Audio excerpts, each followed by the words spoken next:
Quand est-ce que les policiers vont commencer à craindre les citoyens? Quand est-ce que les chefs de l'État, les ministres, les députés vont commencer à craindre le peuple?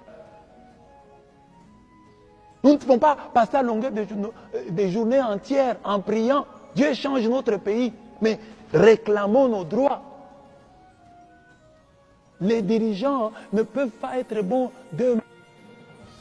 Nous devons les aider. Bon, en refusant d'être des fanatiques, en leur montrant à tout le chemin qu'ils doivent suivre, si nous les aimons. À la maison, nous aimons nos parents, non? Mais nous avons parfois eu des postes téléviseurs parce qu'un jour nous avons réclamé, un jour nous avons dit trop c'est trop. Au papa qui nous a mis au monde, nous lui avons dit trop c'est trop et il a agi. À la maman qui nous a mis au monde, nous avons dit trop c'est trop. Nous avons mangé une semaine les feuilles de manioc. Nous en avons eu marre et nous avons parlé. Et maman s'est débrouillée, elle est allée chercher un peu de poisson. Nous avons mangé du poisson ce jour-là. Ça vous est déjà arrivé? Mais vous n'avez pas créé une opposition contre votre maman. Mais vous avez réclamé votre droit. Et maman a compris. Alors la même chose. Parce qu'il y a des gens qui croient que aimer les chefs de l'État, ça veut dire ne pas réclamer son droit. Il faut réclamer. Il faut lui montrer que nous sommes pressés, nous les Congolais. Ah, ne soyez pas pressés. C'est seulement une... Non, non. On ne doit pas attendre 18 ans pour que les choses changent. On doit avoir des signes. Quand vous prenez le pouvoir, donc vous devez avoir la volonté de changer les choses. On doit voir que les lignes sont en train de changer. Même si on n'a pas tout, mais on doit voir quand même, ah ça commence à changer. Même l'esprit a déjà changé. On doit sentir, le Congolais doit sentir. Et ça, nous devons le faire.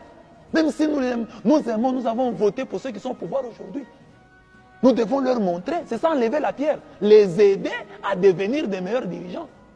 Mais si nous disons, voilà, comme nous avons voté pour eux, c'est nous qui les avons élus, nous nous taisons, nous leur donnons du temps. Ils ne feront rien. Ils ne feront rien. Le peuple doit être très sévère. Regardez des pays comme les États-Unis. Ils sont déjà bien, nous les envions. Mais chaque fois, nous apprenons qu'il y a des manifestations.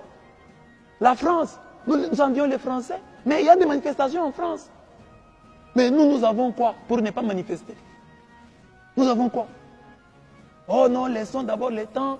Oh, Kabila a dirigé pendant 18 ans. Attends. Non! Votre droit, c'est votre droit. Réclamez malgré votre amour. Réclamer son droit ne veut pas dire que vous n'aimez pas celui qui est au pouvoir. Au contraire, vous l'aidez. Parce qu'il ne va plus dormir. Il va être plus attentif. Vous allez le réveiller. Quand il apprend que là où on a voté le plus pour moi, les gens réclament ceci, mais il va se réveiller. Le sommeil politique produit des monstres. Le sommeil de la raison produit des monstres. Mais le sommeil aussi en politique produit des monstres. Enlevons la pierre et Dieu fera le miracle. Nous envions des pays comme la France. Il y a eu des révolutions là-bas, non? Les gens ont réclamé leurs droits et les choses ont changé. Ah, nous prions, Dieu va faire. Non, Jésus dit enlevez la pierre. Et puis après, déniez-le et laissez-le aller. Nous devons faire notre part. Au plan individuel, tout comme au plan national, nous devons faire notre part.